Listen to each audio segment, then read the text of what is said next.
자, 저는 싱가포르에서 생활한 지 한 7년 넘겨서 8년째에 접어들고 있고요. 아주 작지만 단단한, 그리고 제가 너무나도 사랑하는 싱가포르 순복음 교회를 섬기고 있습니다. 이 교회에서 사역을 한 것은 6년이 지나서 7년째 접어들었고, 담임 목사로 사역한 것은 이제 2년 4개월 되었습니다. 싱가포르이 어디든지 아시죠?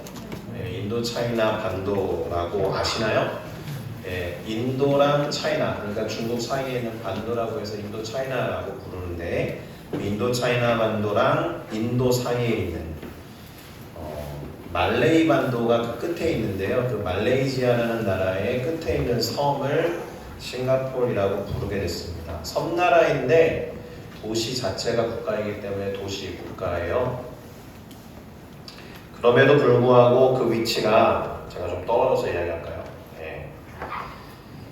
위치가 너무 좋아서 그 위치적인 이점을 활용해서 무역이나 물류의 어떤 중간자 역할을 잘 하고 있고, 들어보셨겠지만 여행이나 관광지로서 아주 유명한 곳입니다. 다녀와 본 계신 분들이 계실까요? 한 3박 4일, 4박 5일이면 다 돌아볼 수 있는데, 이 나라가 처음에 시작할 때는 서울보다 조금 작았거든요. 서울이 어느 정도 되는지는 아시죠? 서울에 사시니까. 이 나라가 야금야금 조금씩 넓혀가서 지금은 부산 정도가 됐습니다. 그러니까 이제 멀리서 보면 산이 거의 없죠. 그러면 이 싱가포르 섬에 있는 산을 깎아서 들렸느냐? 그런 것도 아니에요. 인도네시아나 말레이시아에서 흙을 사다가 주변을 이렇게 메워가면서 확장하기 시작했어요. 2030년까지 100제곱킬로미터를 늘려가려고 피나는 노력을 하고 있는데, 잘 생각해보세요. 싱가포르를 둘러싸고 있는 나라가 인도네시아예요. 인도네시아 입장에서는 돈을 받고 이렇게 모래를 수출해줬는데 조금씩 자기들에게 다가오고 있는 거죠, 이 나라가. 그러면 배타적 경계 수역 이런 거 있잖아요. 그러면 인도네시아가 졸지에 자기들이 판 모래를 가지고 이 나라의 영토가 점점 다가오니까 이제 더 이상 모래를 팔 수 없겠다.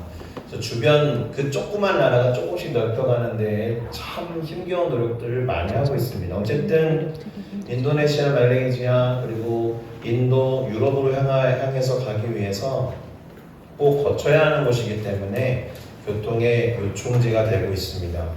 무엇보다도 자본이 많이 모인 나라입니다. 아직도 검은 돈 같은 것이 양성하게 있다고 해야 할까요? 조세 도피처럼 활용이 되고 있습니다. 중국과 홍콩 사태를 맞이하면서 중국의 부자들이 싱가포르에 많이 유입됐고요. 러시아랑 우크라이나 전쟁하면서 러시아 부자들도 많이 들어왔습니다. 돈이 모이고 있어서 억만장자가 최근까지 60명 정도 된다고 합니다. 그리고 인구 대비 100만장자 비율이 전 세계에서 제일 높은 나라예요. 인구 대비. 절대 인원이 많다는 게 아니라 싱가포르 인구가 한 600만 정도 되는데 그 중에 100만 장자의 비율이 가장 높은 나라입니다. 이 말은 빈부의 격차가 생각보다 큰 나라라는 생각이 들게 하죠. 다양한 민족과 문화가 있습니다. 그리고 다양한 종교가 있어요. 예를 하나 들어보면 올해 대한민국의 공휴일이 며칠 정도 됐을까요? 한 20일 안 됐을걸요? 그렇죠? 싱가포르는 매년 공휴일의 수가 정해지는 게 아니에요. 거의 고정입니다. 12일 정도 됩니다. 근데 그 중에서 신정, 그리고 우리가 말하는 구정, 그리고 그 나라의 국경일을 제외한 나머지 공휴일은 전부 종교 관련된 휴일이에요. 무슬림들한테 이틀, 그 다음에 기독교인들한테 이틀, 그리고 중국 도교 쪽으로 한 하루, 그리고 힌두교에 관련된, 또 불교와 관련된 휴일, 이렇게 해서 적절하게 균형과 조화를 이루면서 통합을 시도하는 그런 나라입니다. 왜 그렇게 됐냐 하면 전통적인 싱가포르리안이 존재하지 않아요. 원래 말레이시아 땅이었고, 그리고 버려진 땅, 해적들의 소굴, 그 캐리비안의 해적이라는 영화를 혹시 아시나요? 그 3탄에 보면은 주윤발 씨가 해적의 대장으로 나오는데 그 주윤발이 그 싱가포르 출신입니다. 옛날에 버려져서 해적의 소굴로 활용되던 땅이 1965년을 기점으로 해서 엄청 잘 사는 나라가 됐습니다. 어쨌든 원주민이 원래는 존재하지 않았기 때문에 지금도 싱가포르리안들은 이렇게 말합니다. 저는 중국계 싱가포르리안입니다. 저는 인도계 싱가포르리안입니다. 이런 식으로 인도네시아계, 말레이시아계 싱가포르리안 이렇게 자신의 출신이 어디인지를 밝히면서 온전하게 연합을 이루기 위해 노력을 하죠. 그런데 여러분, 이 자리에도 여러 사람들이 있어서 스스로 연합하려고 해도 잘 되지 않잖아요. 그러면 연합을 시키는 어떤 구심점이 필요하죠. 그 역할을 누가 하겠어요? 정부가 합니다. 그러면 정부의 힘이 엄청 강하죠. 네, 정부의 힘이 너무 강해요. 그래서 이 나라의 정치 체제는 사회주의 체제입니다. 오늘 싱가포르에 대한 이야기를 하려고 온 건 아닌데 얼마만큼 제가 시간을 써야 될지는 모르겠습니다만 싱가포르 얘기를 하면서 영적 전쟁 개념으로 넘어가 볼게요. 일당 독재인데 티나지 않은 일당 독재예요. 이 나라의 국부로 숭상받고 있는 리쿠안이라는 사람이 1965년에 초대 총리로 취임을 하고 중간에 한 사람이 한 2, 3년 메꾸고 그 다음 아들이 그리고 이제 4대 총장입니다 라는 정체성을 부여하기 위해 정부가 엄청난 노력을 하고 있다. 그러니까 정부의 힘이 강하니까 뭐가 강하겠어요? 법이 세요. 그리고 아시다시피 태형이 존재합니다. 태형 아시죠? 네, 매를 때리는 거예요. 사회에서 용인될 수 없는 조금 극악무도한 죄를 범한 사람들을 사실은 다 드러내고 말하지는 않아요. 언론을 적절하게 통제하고 있기 때문에. 그런데 시범 케이스가 있는 경우에 어떤 교훈을 주기 위해서 공개적으로 태형을 하는 경우가 있습니다. 그렇게 따지면 인권이 생각보다 많이 무너져 있죠. 그럼에도 불구하고 정부에 대한 충성도가 높아요. 우리가 흔히 하고 있는 시위나 집회 같은 것이 일어나지 않습니다. 그리고 총리가 어떤 담화를 발표할 때 너도 나도 텔레비전 앞에 가서 앉아서 시청을 해요. 다음날 저 같은 외국인은 모르는 이야기를 자기들끼리 해요. 어제 리셀론 총리가 이런 얘기했다. 우리로서는 상상할 수 없죠. 어제 윤석열 대통령이 무슨 얘기했는지 아시는 분 계세요? 그런 거 없죠? 네, 그런 것들이 아주 안 들으려고 하나요? 네. 그런 것들이 아주 잘 전달되기 때문에 어떤 때 대단히 유리했을까요?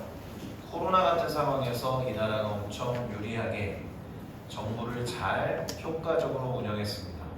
그래서 실리된다거나 영주권을 얻는 사람들에게는 정부가 엄청난 지원을 해요.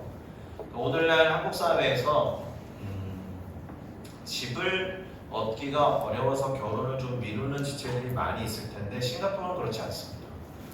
싱가포르는 2년 동안 군생활을 하면 목돈이 주어져요. 거기도 의무병이거든요. 고등학교를 졸업하자마자 반드시 가야 됩니다. 군대를.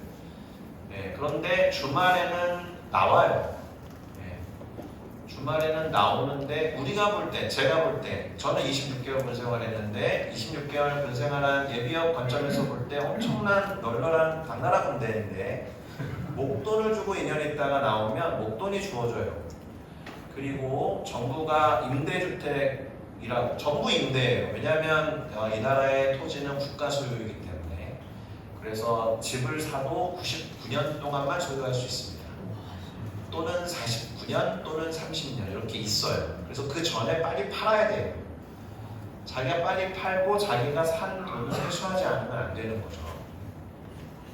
그런데 집을 시민권자들이 이렇게 임대주택이라고 하는 HDB라는 집을 얻는데 상당히 유리합니다. 그래서 집 때문에 또 살 곳을 얻지 못해서 고민하느라고 결혼 못하는 지체들은 없어요. 그러니까 여러분 싱가포르에 가서 살고 싶어요? 겨우 그것 때문에? 그런 건 아니죠. 어떤 면에서는 이 나라는 언젠가 의식 있는 사람들에 의해서 어쩌면 들고 일어날지도 몰라요. 이 나라가 국가 청렴도는 세계 탑 레벨에 있지만 언론 자유화 수치는 150위권 밖에 있어요. 상당히 경제적으로 발전돼 있지만 자유나 인권에 대해서는 사실은 누군가가 문제를 제기하면 얼마든지 뭔가 들고 일어설 수 있는 그런 나라죠. 정부의 힘이 얼마나 강하냐면 싱가포르 여행을 딱 오면 기사들이 이런 얘기합니다. 싱가포르 is a fine city 이렇게 말해요. 어떤 의미일까요? 싱가포르 참 좋은 나라입니다 이런 뜻이지만 사실 fine이라는 단어는 벌금이라는 뜻도 있어요. 싱가포르는 벌금의 나라라는 뜻이 됩니다. 기본적으로 여기 흡연하는 친구들은 없죠? 있을 수도 있겠죠. 흡연을 하는데 걸리면 우리나라 같은 경우에 범칙금이 최하가 3만원, 5만원 이 정도 될 텐데 여기는 제일 싼 게 300불이에요. 30만원 그렇게 딱 때려버립니다. 그러니까 이제 그런 식으로 티나지 않게 살고 있는 시민들을 적절하게 이렇게 컨트롤하는 국가입니다. 이게 조화 균형을 기계적으로 유지한다는 게 제가 볼 때는 상당히 견고한 진이에요. 어떤 의미일까요? 종교 간에 대화를 해도 되지만 종교 간에 상대방의 종교를 침해하거나 상대방의 종교를 무시하거나 할 수 없어요. 그리고 내가 믿는 종교를 다른 사람에게 강요할 수 없어요. 이 말은 공개적으로 전도가 금지되어 있는 나라다. 보기에는 종교의 자유가 있지만 그런데 시티즌들, 시민들이나 영주권자들 사이에서 같이 어우러져 사는 사람들 사이에 이루어지는 관계성 속에서 전도를 해도 됩니다. 다만 우리가 흔히 생각하는 단기 선교 가운데 막 이렇게 공개적인 자리에서 워십 댄스하고 길거리 찬양하고 전도하는 것을 상상할 수 있잖아요. 그렇게 준비하고 있는 팀들이 있죠. 싱가포르는 그렇게 되면 안 됩니다. 최소 얼마겠어요? 300불 이상의 벌금과 바로 추방이 됩니다. 버스킹하는 친구들은 인터뷰를 봐야 돼요. 아무나 버스킹하지 않습니다. 여러분 우리가 길거리 지나가다가 쟤도 버스킹하네 하는데 물론 제 버스킹할 실력은 안 되는데 이런 사람들이 가끔 우리의 귀를 괴롭게 하는 경우 있잖아요. 그런데 정부에서 얘 버스킹해도 되는지 인터뷰를 봐요. 그래서 허가증을 주고 허가증을 앞에다 이렇게 탁 붙여놓고 공연을 합니다. 나중에 싱가포르에 오실 일이 있으면 버스킹하는 친구들 자주 볼 수 있는데 전부 사진과 함께 허가증을 앞에 붙여놓고 하는 그런 나라예요. 자, 어쨌든 그 다른 종교를 권하고 전도하는 것이 어렵기 때문에 이 나라가 기독교 인구가 많이 적은 것처럼 오해할 수 있는데 기독교 인구는 한 20% 정도 됩니다. 종교를 진지하게 갖고 생활하는 사람들 중에서는 2위권 정도의 기독교 인구를 갖고 있는데 싱가포르의 기독교 인구의 큰 장점은 무엇이냐? 젊어요. 젊은 세대가 엄청 많습니다. 그래서 향후 몇 년이 지났을 때나 또는 몇십 년이 지났을 때 싱가포르는 기독교의 비율이 늘어날 것으로 충분히 예상할 수 있습니다. 그래서 10,000명 이상의 메가처치가 여러 군데 있습니다. 들어보신 교회가 있죠? 시티 하베스트 처치 들어보셨죠? 홍희 목사님이 생각하시는 교회는 한때는 25,000명 정도에 육박하는 교회였는데 조금 불미스러운 일이 있어서 10,000명대로 줄어들었습니다. 그래도 가장 예배 문화적으로는 앞서 있는 교회고 그보다 큰 교회가 2군데가 더 있습니다. 그래서 어쨌든 제가 볼 때 선교학적으로 볼 때 미전도 뭐 종족 개념은 없으니까 미전도 도시나 나라에 속하는 나라는 아닙니다.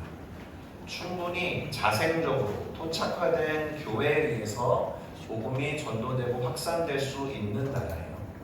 그리고 선교적으로 대단히 의미가 있는 것은 다민족 국가이고 주변에 있는 사람들이 많이 들어와 있기 때문에 복음이 있는 곳으로 사람들이 유입되는 선교의 구심력적 방향이 있는 거죠.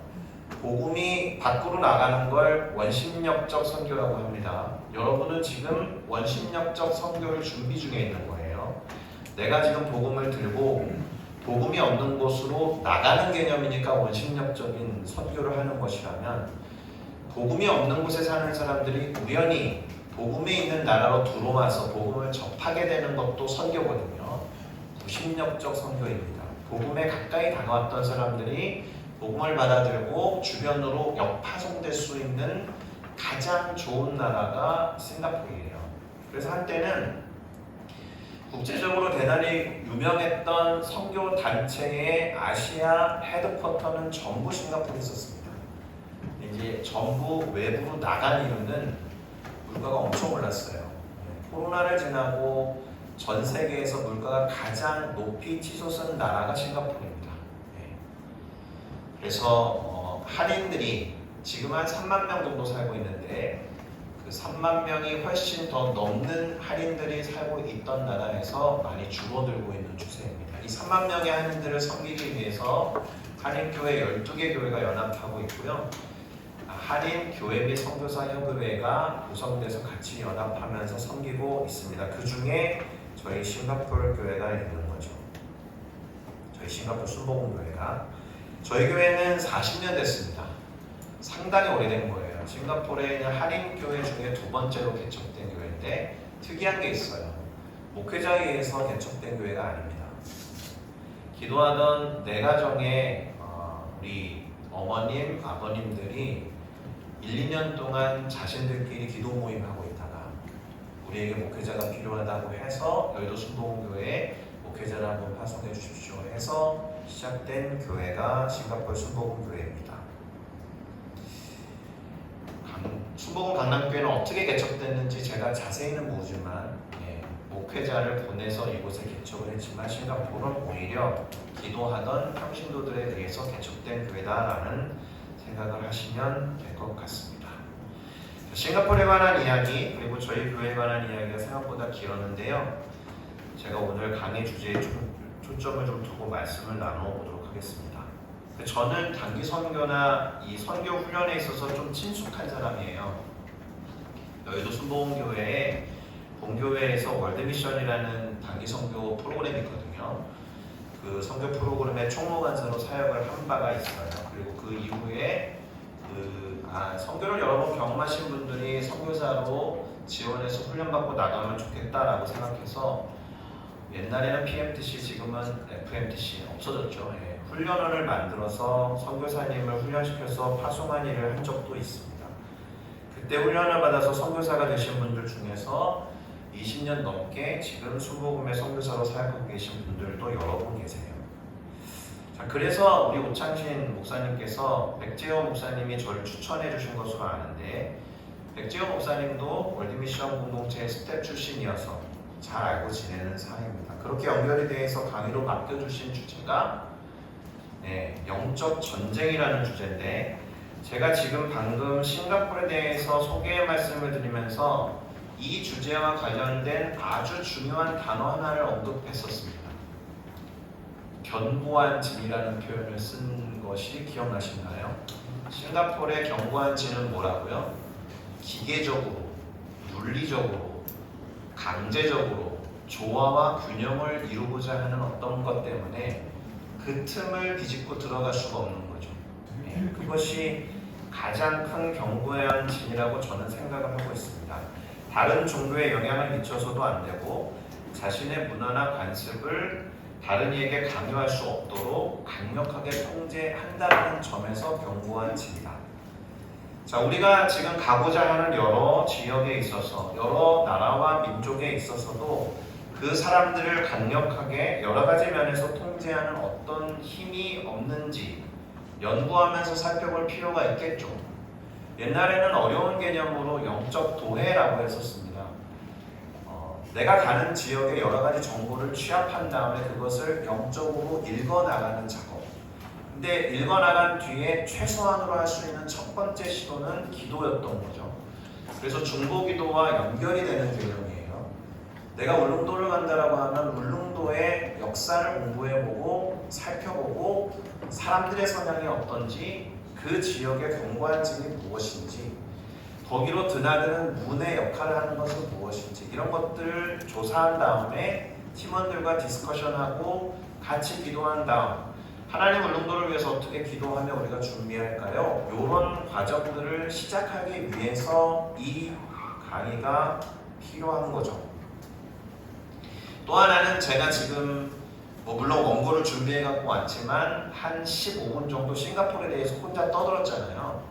여러분이 가는 지역에 대해서 누군가에게 나는 거기에 왜 가는데 그 나라와 그 민족과 그 지역은 이러이러하네 라고 10분 정도는 떠들 수 있어야 되는 거죠. 그냥 등 떠밀려서 하다가 내일 출국이야 하고 가는 그런 식의 선교를 하시면 안 될 것 같아요. 적어도 내가 가는 지역에 대해서 공부하셔야죠. 우리는 대한민국의 의무 교육을 잘 받아온 모범적인 학생 출신의 청년들이기 때문에 충분히 인터넷을 활용해서라도 정보를 잘 취합하고 뽑아낼 수 있거든요. 다른 사람들과 차이를 둬야 된다면 어떤 걸까요? 팀원들과 그 부분을 놓고 소통하고 토론하면서 비교적이라는 말씀을 반드시 드릴게요. 영적으로 해석해보고 어떻게 기도해야 할 것인지를 정해보는 시도를 하셔야 된다는 거죠. 자, 영적 전쟁에 대해서 우선 이런 이야기를 먼저 해보겠습니다. 넘어가는데 오래 걸리나요? 잠시만요. 제가 좀 익숙해져야겠죠? 반대 버튼으로 이제 처음으로 올라가야 되나요? 요거 제가 드린 가사인가요? 반대로 갈게요. 버튼을 밑에 지금 저것이 저한테 넘어오기 전까지의 찬양이군요. 네, 맞아요. 네.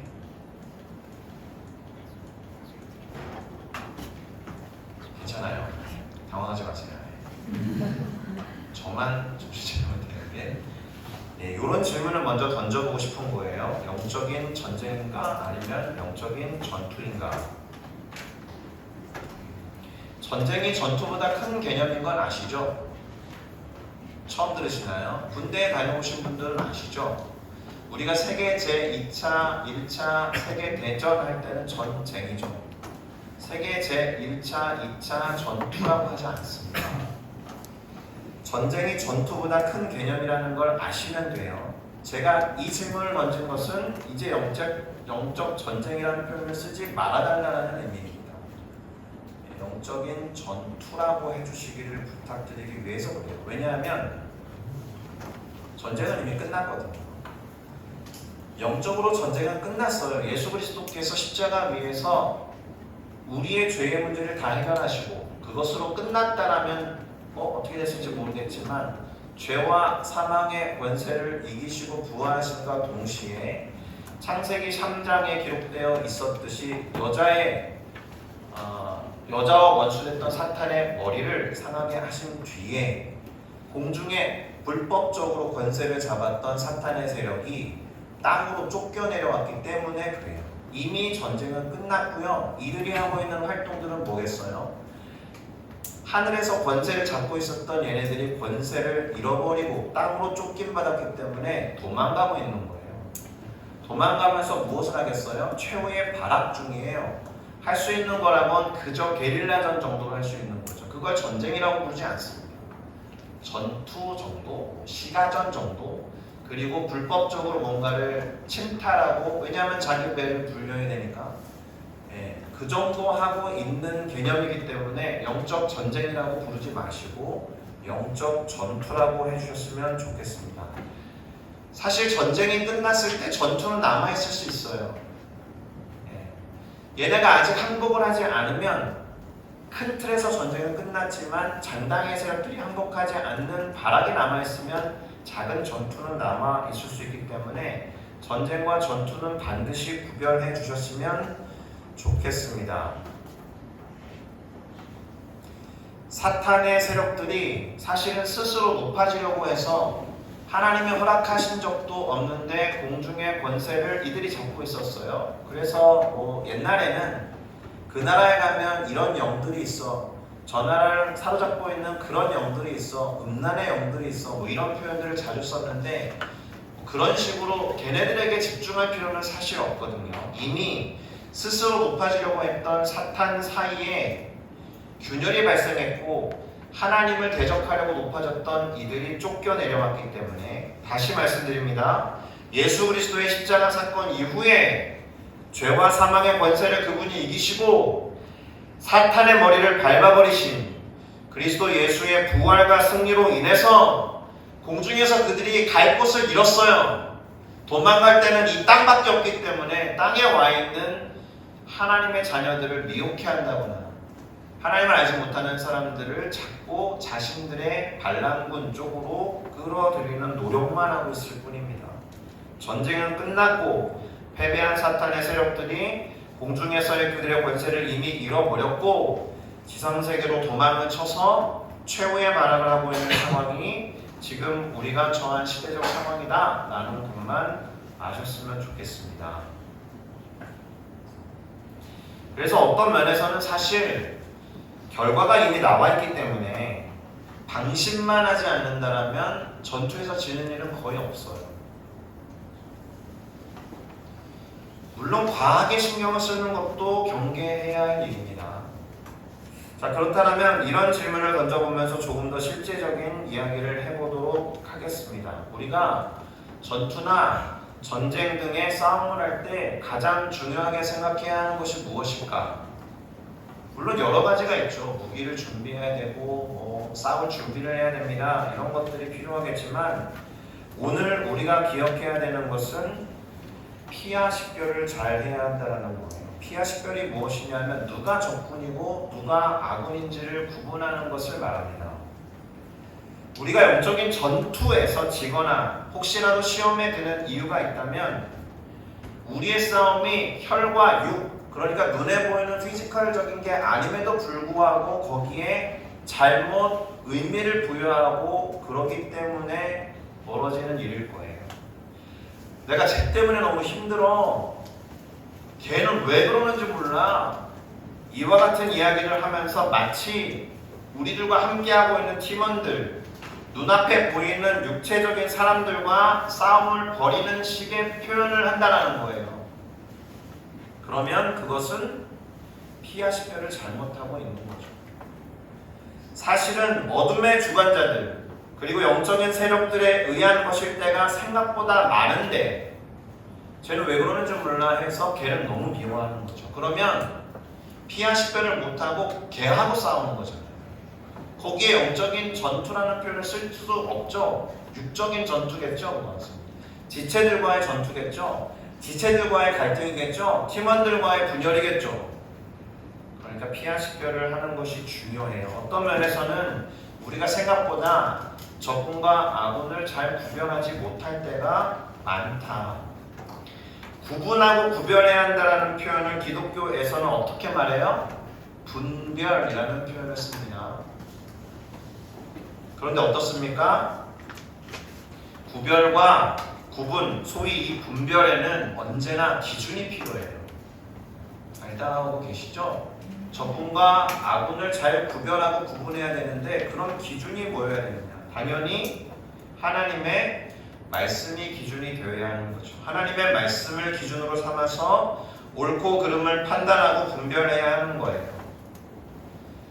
내 기분이 기준이 아니고 하나님의 말씀이 기준이 될 때, 내 기분이 기준이 되면 어떻게 판단할 것 같아요? 호불호로 판단해요. 좋아하고 싫어하는 것으로 판단해요. 그런데 사실 판단과 분별의 가장 중요한 것은 시시비비여야 하거든요. 옳고 그르냐. 누군가의 기호, 걔는 좋아하고 나는 그거 별로야 라는 것을 걔가 틀렸고 내가 옳아, 호불호의 문제를 시시비비로 갖고 가서 갈등하는 경우가 상당히 많죠. 누군가의 기호나 누군가의 좋고 안 좋고의 어떤 선호를 옳고 그름의 문제로 갖고 가면 큰 문제가 되는 거예요. 그럴 수 있는 거잖아요. 다만 그럴 수도 있고 저럴 수도 있는데 라는 이 영역이 시시비비를 따져야 하는 거라면 그거는 정확히 따져야죠.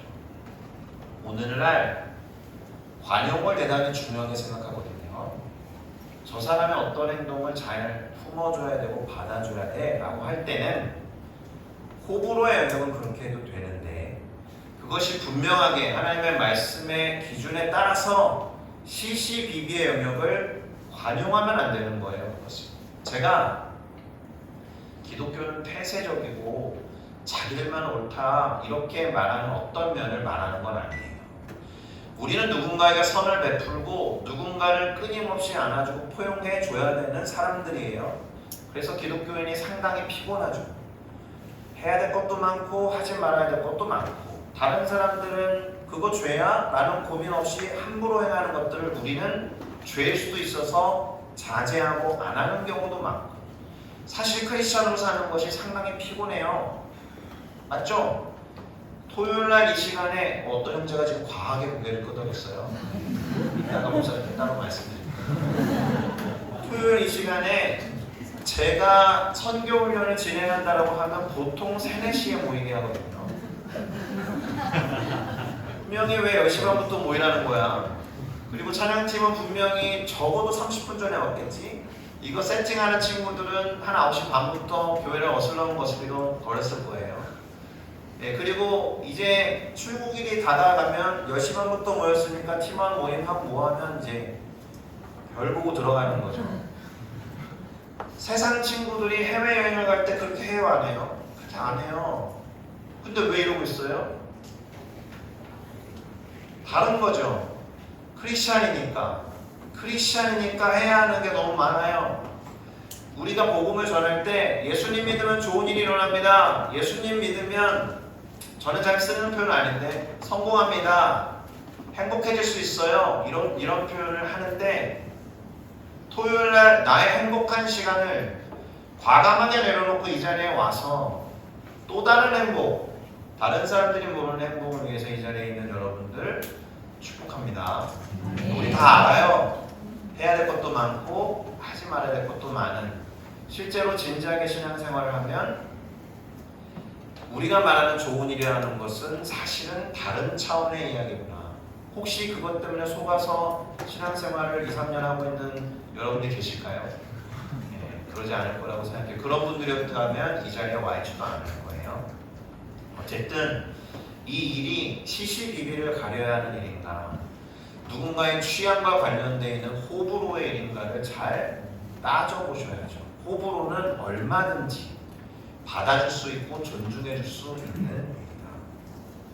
어쨌든 기준을 바르게 세우고 그 기준에 따라서 분별하고 행동하는 것이 필요한 부분이 될 것이다. 영적 전투의 개념에서 본다라면, 그래서 무엇인가가 기준에 부합하고 또 적절하다고 할 때 우리는 그것을 뭐라고 불러요? 그 기준에 부합하니까 그거 합리적이야, 그거 정상적인 거야, 논리적이지, 그거 상식적이야, 이렇게 말하게 되는 거예요. 보통은 기도하면서 하나님의 음성을 듣고 하나님이 지금 이렇게 말씀하시는 것 같아, 이런 쪽으로 가는 것을 저는 권면하지 않아요. 저는 신령하지 않아서 하나님의 음성을 못 들어요. 민규야, 오늘 순복음 강남교회 가면 어려운 얘기할 때 고개를 심하게 끄덕이는 친구가 있어. 오 목사님한테 잘 찔러줘라, 뭐 이런 음성을 듣고 온 게 아니잖아요. 보통의 경우에 하나님의 뜻은 대단히 상식적이에요. 제가 왜 그런지 말씀드려 드릴게요. 논리적, 합리적인에 해당하는 단어 하나를 소개해 드릴 거예요. 어떤 단어냐 하면 로기코스, 제가 거꾸로 되네요. 로기코스라는 단어예요. 사려가 깊은 합리적인으로 번역되는 단어가 로기코스예요. 헬라어입니다. 그리스 말이라는 거예요. 그런데 이 단어를 사용하고 있는 구절이 있어요. 당연히 그렇겠죠. 여러분이 생각보다 잘 아는 구절입니다. 로마서 12장 1절인데요. 로마서 12장 1절. 우리 형제자매님들 잘 알고 계신 구절이니까 한번 같이 암송해 볼까요? 네, 읽어보도록 하겠습니다. 시작. 그러므로 형제들아, 내가 하나님의 모든 자비하심으로 너희를 권하노니 너희 몸을 하나님이 기뻐하시는 거룩한 산 제물로 드리라. 이는 너희가 드릴 영적 예배니라. 아멘. 자, 이 구절에서 로기코스를 번역한 단어가 있어요. 보이십니까? 설마 저 빨간 글씨겠어? 맞죠? 빨간 글씨예요. 영적이라고 번역한 단어가 로기코스예요. 그러니까 너희가 드릴 로기코스 예배니라, 이런 거예요. 자, 그런데 좀 이상하죠? 로기코스라는 단어가 아까 무슨 뜻이라 그랬어요?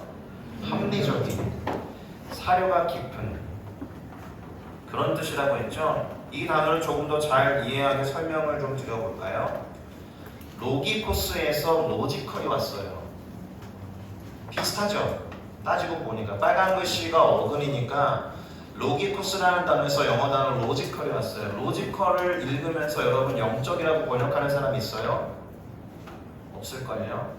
그거 되게 로지컬하잖아. 그거 되게 논리적인데. 예, 그런데 로기코스도 그렇고 로지컬도 그렇고 사실은 로고스에서 왔어요. 로고스가 뭐예요? 하나님의 기록된 말씀이에요.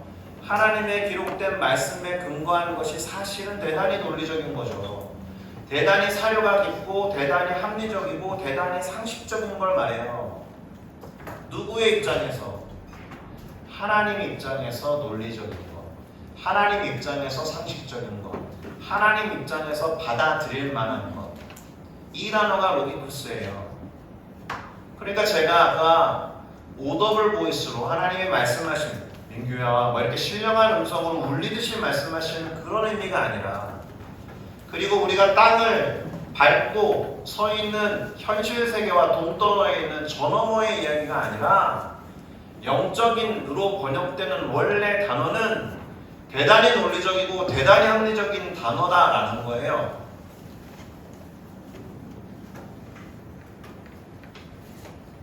하나님의 말씀에 합당한 것이 로지컬한 것이고 진정으로 사실은 영적이라는 뜻인 거죠. 우리가 생각하는 그런 어떤 그런 일이 일어날 것 같아 이런 의미가 아니라, 진정으로 영적이라는 뜻은 하나님의 말씀에 상당히 부합하는 걸 말하고, 하나님의 말씀에 근거해서 대단히 상식적인 것, 하나님의 말씀에 근거해 볼 때 논리적인 것, 그것이 영적인 것의 의미예요.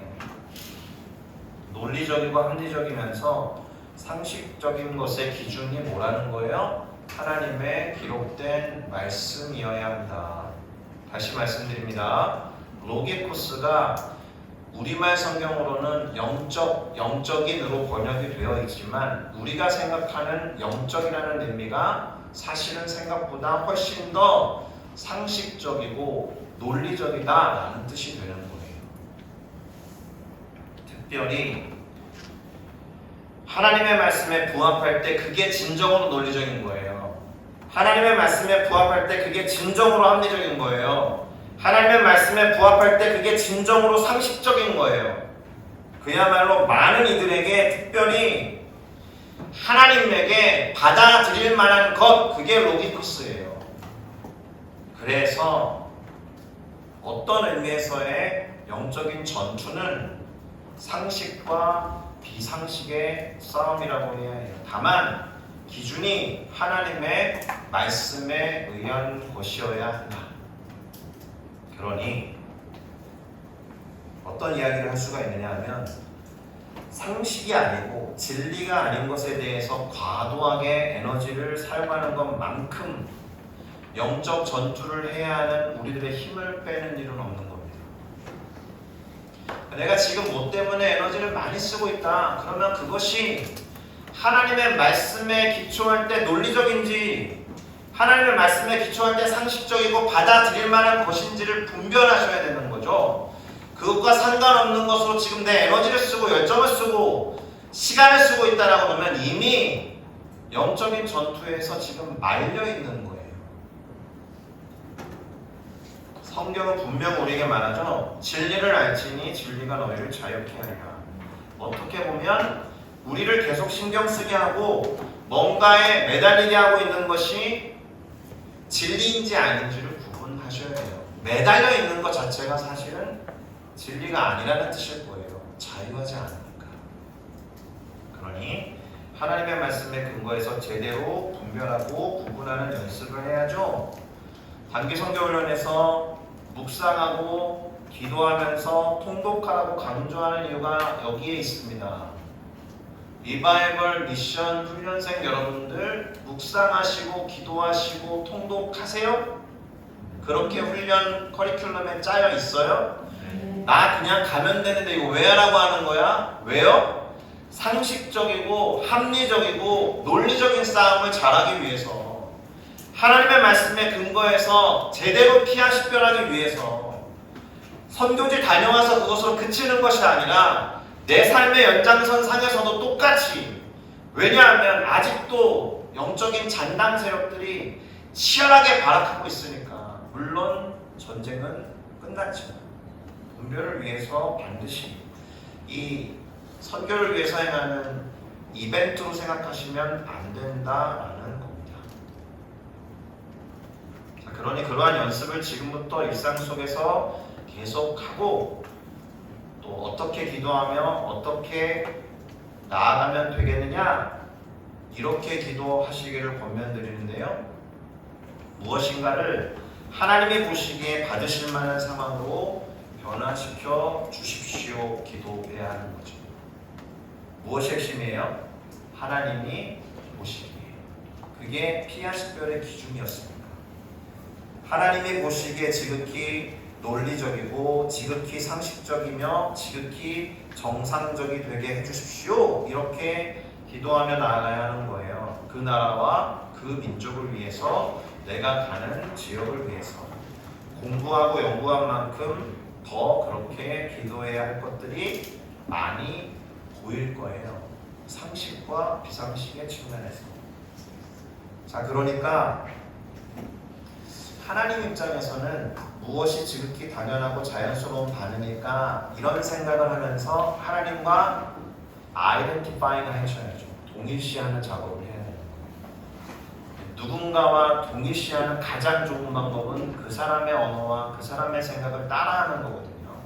그 사람의 언어와 그 사람의 생각이 잘 적혀 있는 것이 성경 말씀이니까 성경을 읽고 묵상하고 붙잡아야 된다는 거예요. 제가 조금 험한 말 쓸게요. 말씀을 듣보잡 하셔야 돼요. 뭔데요, 듣보잡이? 듣도 보지도 못한 잡것으로 삼아라, 이런 게 아니라 말씀을 듣고, 말씀을 보고, 말씀을 잡아라. 그러니까 나 신앙생활에 라고 말씀하시면서 그날 하루 말씀 한 구절도 안 읽는 신앙생활을 제발 멈춰주세요. 여기서 말하는 말씀은 목사님의 설교가 아니에요. 말씀 자체를 말합니다. 로기코스라는 단어, 로고스라는 단어를 기억하시면서 말씀 듣보잡 하시되 실제로 내가 듣고 보고 붙잡아라. 예를 하나 다른 걸 들어볼게요. 여러분, 이게 뭐예요? 가보신 적 있어요? 어느 영화에서 봤던 장면인가요? 네, 중국 계림에 있는 장가게라는 곳이에요. 영화 아바타가 요걸 배경으로 삼아서 여기에 CG를 입혀가지고 왜 둥둥 떠다니는 왜 산처럼 보이는 모양을 저 지역에서 따온 거죠. 옛날에 빌 클린턴이라는 미국의 대통령이 있었어요. 그래서 계림의 장가게를 구경한 다음에, 와, 계림의 장가게는 중국의 계림이 아니고 전 세계인의 계림이구나라고 극찬한 곳입니다. 멋지죠? 아름답죠? 자, 이러한 광경을 볼 때 가장 먼저 흘러나와야 되는 지극히 상식적이고 지극히 논리적이고 지극히 정상적인 반응이 뭐 같아요? 크리스찬으로서 하나님을 찬양하는 것이겠죠. 창조주 하나님을 찬양하는 것이겠죠. 그런데 영적 전투니 중보 기도를 너무 과도하게 생각하시는 분들에게는 이 경관이 어떻게 보였느냐? 조금은 음산하게 보이는데 뭔가 저 뒤에 사탄의 세력이 숨어있을 것 같은데 잘 봐봐. 아, 머리 아파. 어떤 분은 계림 공항에 내릴 때부터 머리가 아파했던 분이 계세요.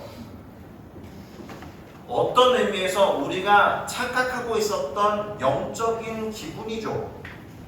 우리가 영적인이라는 단어를 쓸 때 지금과 같은 말씀을 하시는 분들을 아, 대단히 영적이시네요, 이렇게 말할 때가 많았죠? 그렇지 않아요. 영적인이라는 것은 하나님 보시기에 정상적인 거예요. 너무나도 멋지고 아름답게 창조주 하나님을 만들어 놓으신 것을 보시면서 하나님을 찬양하는 게 맞죠? 그런 거예요. 야, 중국 계리 공산주의의 영이 너무 충만해가지고 보자마자 어지럽고 현기증이 나는데 제가 한 얘기가 아니에요. 제가 계림에 사역하시는 선교사님 제자들 3박 4일 동안 세미나 인도하러 갔을 때 그때 선교사님이 사례로 들어서 말씀해 주신 내용이에요. 중부기도하시는 나이 지긋하신 집사님들, 권사님들이 오셨는데 계림에 대해서 그렇게 표현하고 가셨다라는 거예요. 계림에 살고 있는 사역자들 앞에서. 그럼 영적으로 둔감한 사역자들인 거예요, 그분들은? 매일 일어나서 현기증 느껴야 되는데 아니잖아요. 과도하게 영적이 되지 않도록 그 영적이라는 단어도 생각을 해봤어야 되는 거죠. 영적인이라는 단어에 대해서 제대로 이해하지 못한 결과일 수도 있겠다 싶습니다. 자, 이 현장에서 하나님의 위대하심, 창조주로서의 그분의 멋진 능력을 찬양할 기회를 놓친 거죠. 찬양하고 그분을 높이는 것이 지극히 자연스럽고 정상적인 반응이어서도 필요한데 사실은 이것만큼 강력한 영적 전투의 도구가 없어요. 그래서 선교지에 나가시면 가장 먼저 해야 할 것이 있는데 우리 옛날에 훈련 받을 때 전문 용어로 그때는 전문 용어였는데 이게 무슨 전문 용어야? 라고 생각한 단어 오픈에어 미팅을 하셔야 되는 거예요. 오픈에어 미팅이 뭐냐면 선교지와 그 지역의 하늘과 공중을 여는 모임이에요. 어떤 거예요? 하늘의 문을 여시고 하나님의 통치와 다스리심이 온전하게 임해달라고 기도하면서 찬양하는 거죠. 하나님의 통치를 노래하는 찬양으로 시작하는 것이 오픈에어 미팅이에요.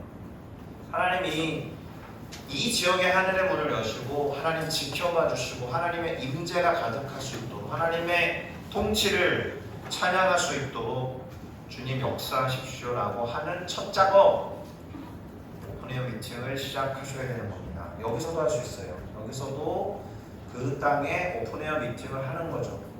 하늘의 문을 열어주시고 그 땅에 충만하게 임재하시고 주님의 통치가 임하게 하여 주시옵소서.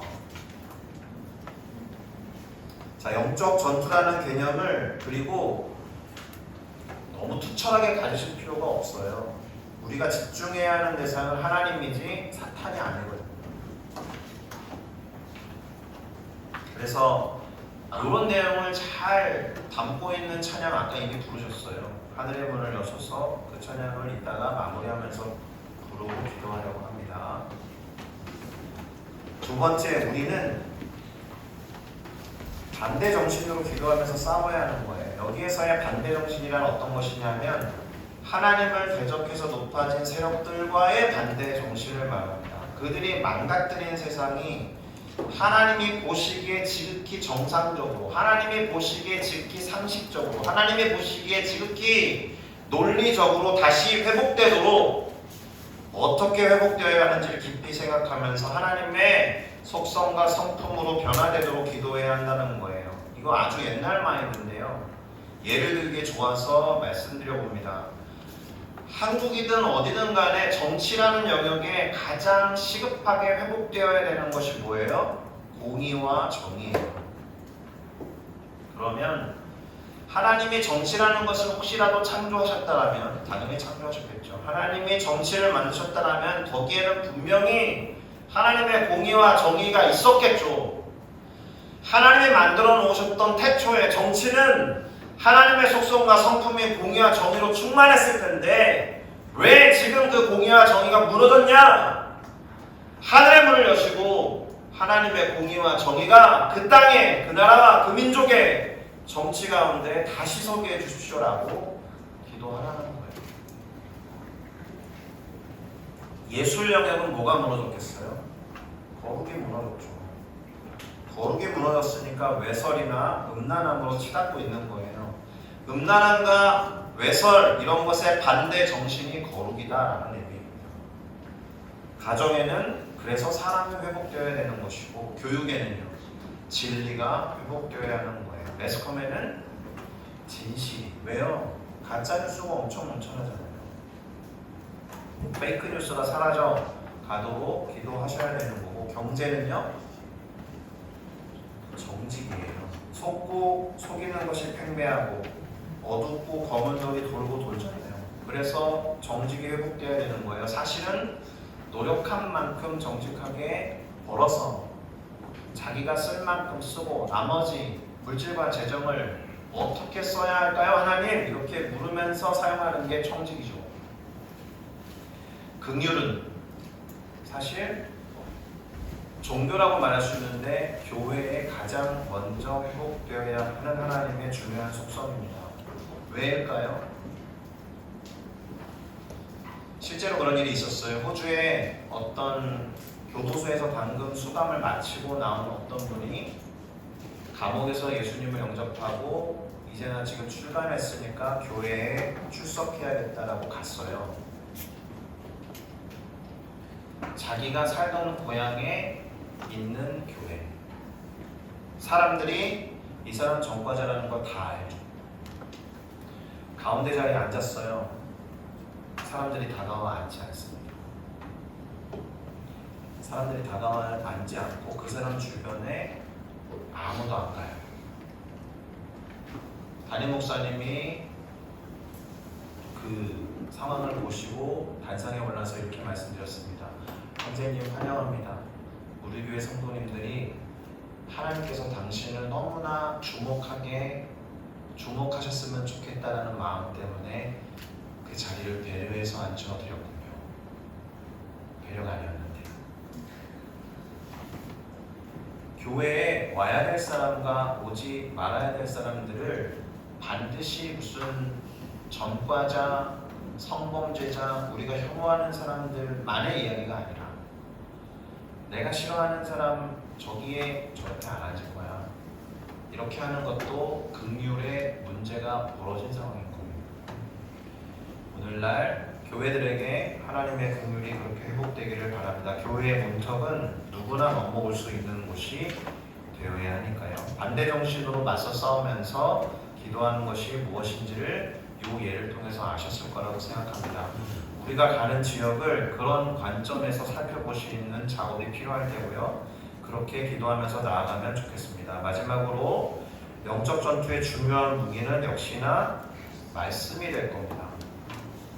성경 구절을 읽고 묵상하며 암송하는 것이 도움이 될 거예요. 기도할 때 내가 암송한 말씀을 활용해서 기도하는 거죠. 에베소서에 나오는 전신갑주에서도 유일하게 다른 것들은 다 방어용 어떤 부위들이지만 유일하게 무기로 기록된 것이 하나 있죠. 성령의 말씀의 검입니다. 단기 선교를 지원하고 훈련을 받고 있는데 뭐 이렇게 하라는 것이 많아 이렇게 질문을 던지실 것이 아니라 영적인 전투를 잘 소화하기 위해서 나는 지금 준비하는 과정에 있다라는 생각을 해보시기를 바랍니다. 자, 이제 강의를 정리하면서 몇 가지 원리를 말씀드려 보도록 하겠습니다. 첫 번째, 이미 승리한 전쟁이라는 것을 반드시 기억하세요. 우리는 전쟁을 하는 게 아니라 전투를 하는 겁니다. 두 번째, 하나님의 입장에서의 상식, 그것을 생각하시고 그것이 기준이 되게 해주세요. 하나님의 입장을 잘 알기 위한 가장 좋은 방법 때문에 묵상, 기도, 통독을 하고 있는 것입니다. 세 번째, 제발 지나치게 영적이 되어지지 말아주세요. 우리는 절대로 하나님보다 영적이지 않아요.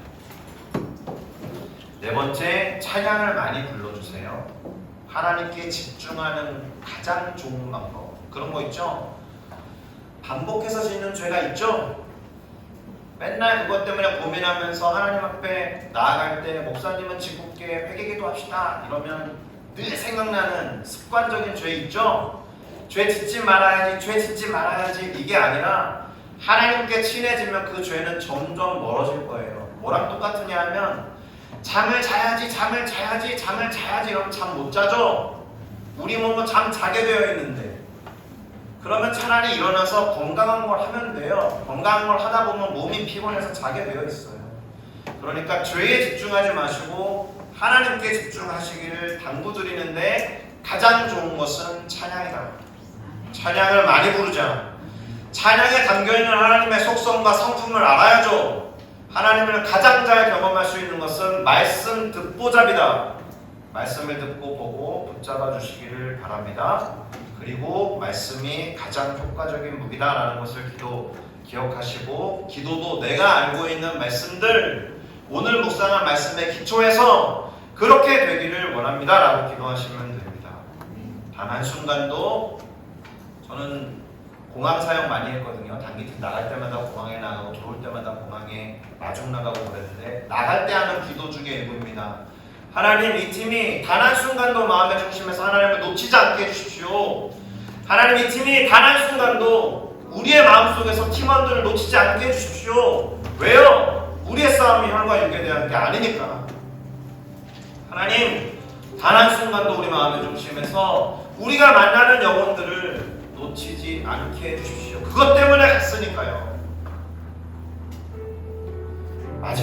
마지막을 세 번째 하고 있는데, 하나님 나라의 개념을 알아주세요. 하나님의 나라는 우리가 죽어서 들어가는 천국으로만 존재하지 않습니다.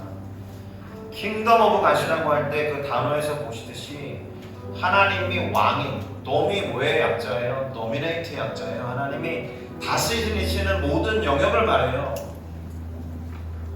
내가 하나님의 통치를 받으면 내가 하나님 나라인 거예요. 이 교회가 하나님의 통치가 임해서 긍휼이 회복되고 모든 사람들이 문턱을 넘어서 다 들어올 수 있다면 이 교회가 하나님의 나라인 거예요. 나 지금 예수님 믿었으니까 죽으면 천국 가로 끝난 그런 신앙 말고, 지금 여기에 하나님의 통치를 받는 지금 여기가 되어서 이미 시작된 하나님의 나라를 누리고 즐거워하는 우리 모두가 되기를 예수 그리스도의 이름으로 축복합니다. 우리 같이 이 찬양 부르고 같이 결단하면서 기도하고 오늘 강의를 마치도록 하겠습니다.